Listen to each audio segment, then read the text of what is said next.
Hi ಎಲ್ರಿಗೂ ನಮಸ್ಕಾರ. ನನ್ನ ಚಾನೆಲ್ VS ವರ್ಡ್ಗೆ ಸ್ವಾಗತ. ಇವತ್ತು ನಾನು ನಿಮ್ಮ ಜೊತೆ ಶೇರ್ ಮಾಡ್ತಾ ಇದ್ದೀನಿ ಮಳೆಗಾಲದಲ್ಲಿ ಗಿಡಗಳನ್ನು ಹೇಗೆ ರಕ್ಷಣೆ ಮಾಡ್ಕೊಳ್ಳೋದು ಅನ್ನೋದ್ರ ಬಗ್ಗೆ ಇವತ್ತು ನಾನು ತಿಳಿಸಿಕೊಡ್ತೇನೆ. ನೀವು ನೋಡ್ಬೋದು, ಈ ಪಾಟಲ್ಲಿ ನೀರು 1 ಇಂಚಷ್ಟು ನಿಂತಿದೆ. ಅದು ನೆಲ ಎಲ್ಲ ಡ್ರೈ ಆಗಿ ಮಳೆ ನಿಂತು ತುಂಬ ಹೊತ್ತಾಗಿದೆ, ಆದರೂ ಈ ಪಾಟಲ್ಲಿ ನೀರು ನಿಂತಿದೆ. ಇದೇ ಥರ ನೀರು ನಿಲ್ಲೋದ್ರಿಂದ ಪಾಟಲ್ಲಿರೋ ಗಿಡಗಳಿಗೆ ಪ್ರಾಬ್ಲಮ್ ಆಗುತ್ತೆ, ರೂಟ್ ಡ್ಯಾಮೇಜ್ ಆಗುತ್ತೆ, ಆಮೇಲೆ ಗಿಡ ಸಾಯುವಂಥ ಸ್ಥಿತಿಗೆ ತಲುಪುತ್ತೆ. ಆದ್ದರಿಂದ ನಾವು ಅವುಗಳನ್ನು ಇವಾಗ ಕಾಪಾಡಿಕೊಳ್ಬೇಕು.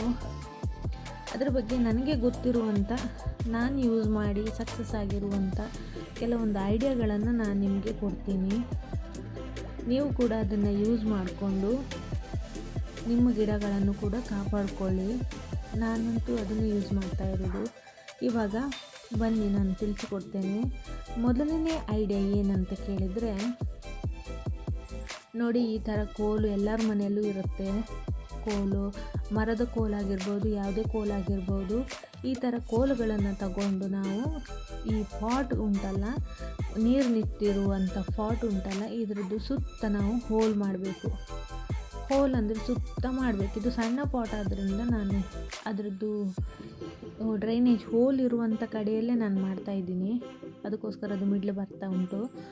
ನಿಮ್ಮ ಹತ್ರ ಹೇಗೆ ಪಾಟ್ ಉಂಟು, ದೊಡ್ಡ ಪಾಟ್ ಆದರೆ ನಿಮ್ಮ ಡ್ರೈನೇಜ್ ಹೋಲ್ ಎಲ್ಲಿ ಇದೆ ಅಲ್ಲಿಗೆ ನೀವು ಮಾಡಬೇಕಾಗುತ್ತೆ. ನೋಡ್ಕೊಂಡು ಮಾಡಿ, ರೂಟಿಗೆಲ್ಲ ಪ್ರಾಬ್ಲಮ್ ಆಗಬಾರ್ದು.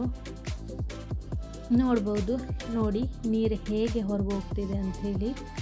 ನೋಡಿ, 4 ಗಂಟೆಯಿಂದ ನೀರು ಹಾಗೆ ನಿಂತ್ಕೊಂಡಿತ್ತು.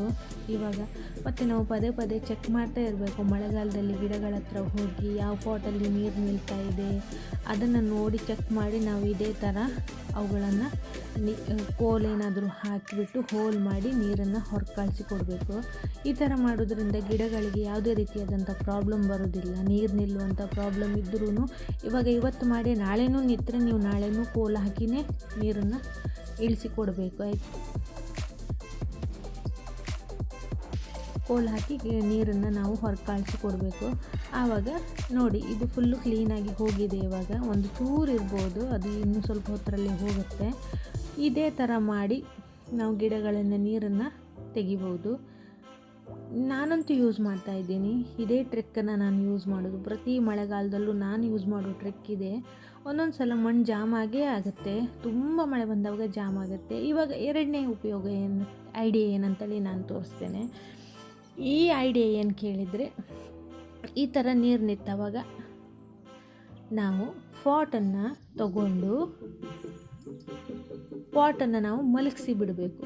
ಮಲಗಿಸೋದಂದರೆ ಗಿಡ ಸಮೇತ ಪಾಟನ್ನು ನಾವು ಉಲ್ಟಾ ಮಾಡಿ ಮಲಗಿಸಿ ಬಿಡಬೇಕು. ಆವಾಗ ಅದರಲ್ಲಿರೋ ನೀರು ಕೂಡ ಹೋಗುತ್ತೆ.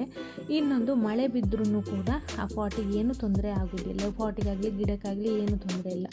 ಇದು ಪಾಟ್ ಸ್ವಲ್ಪ ರೌಂಡ್ ಇರೋದ್ರಿಂದ ನಾನು ಕೆಳಮುಖ ಮಾಡಿ ಹಾಕಿದೆ, ಯಾಕಂದರೆ ಸ್ವಲ್ಪ ತಗ್ಗುಂಟು ಈ ಜಾಗ.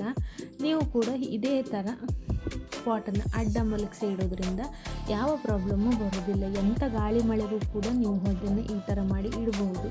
ಮಳೆ ನಿಂತಾವಾಗ ಅದನ್ನು ಸ್ಟ್ರೈಟ್ ಮಾಡಿ ಇಟ್ಟರೆ ಸಾಕು. ಮಳೆ ಜೋರಿದ್ದಾವಾಗ, ಅಂದರೆ ಆ ಪಾಟಲ್ಲಿ ನೀರು ನಿಲ್ತಾ ಇದೆ, ಏನು ಮಾಡಿದ್ರು ಟ್ರಿಕ್ ಮಾಡಿದ್ರು ನೀರು ಇಳಿತಿಲ್ಲ ಅಂದರೆ ಈ ಥರ ಮಾಡಿ. ಇದು ಉಪಯೋಗಕ್ಕಂತೂ 100ಗೆ 100% ಉಪಯೋಗಕ್ಕೆ ಬರುತ್ತೆ. ಇದು ನಾನು ಯೂಸ್ ಮಾಡಿ ನಿಮ್ಗೆ ಹೇಳ್ತಾ ಇರೋದು. ಇನ್ನು ಮೂರನೇದು ಏನು ಕೇಳಿದರೆ, ಮೂರನೇ ಐಡಿಯಾ ಕೇಳಿದರೆ, ನಮ್ಮ ಮನೆಗಳಲ್ಲಿ ಈ ಥರ ಜಾಗ ಇರುತ್ತೆ. ಅಂಥ ಜಾಗದಲ್ಲಿ ನಾವು ಗಿಡಗಳನ್ನು, ಮಳೆ ನೀರಾಗದಿರುವಂಥ ಗಿಡಗಳನ್ನು ನಾವು ತಂದು ಒಳಗಡೆ ಇಟ್ಕೊಳ್ಳೋದ್ರಿಂದ ಆ ಗಿಡನ ನಾವು ರಕ್ಷಣೆ ಮಾಡ್ಕೊಳ್ಬೋದು. ಅಂದರೆ ಒಳಗಡೆ ಅಂದರೆ ಕೆಲವೊಂದು ಗಿಡಗಳಿಗೆ ಜಾಸ್ತಿ ನೀರಾಗೋದಿಲ್ಲ ಅಂಥ ಗಿಡಗಳನ್ನು ನಾವು ಈ ಥರ ಶೇಡಲ್ಲಿ ಅಥವಾ ಎಲ್ಲಾದರೂ ಜಾಗ ಇದ್ದರೆ, ನೀರು ಬೀಳದೇ ಇರುವಂಥ ಜಾಗ ಇದ್ದರೆ ಅಲ್ಲಿ ನಾವು ಆ ಗಿಡಗಳನ್ನು ತಂದಿಟ್ಕೊಂಡು ಗಿಡಗಳನ್ನು ಕಾಪಾಡಿಕೊಳ್ಬೇಕು. ಇದು 3 ನನ್ನ ಇವತ್ತಿನ ಐಡಿಯಾಗಳು. ನಿಮಗೆ ಈ 3 ಐಡಿಯಾಗಳು ಇಷ್ಟ ಆಗಿದ್ದರೆ ನನ್ನ ಚಾನೆಲ್ನ ಲೈಕ್ ಮಾಡಿ, ಸಬ್ಸ್ಕ್ರೈಬ್ ಮಾಡಿ ಮತ್ತು ಕಮೆಂಟ್ ಮಾಡಿ. Thank you. Bye bye.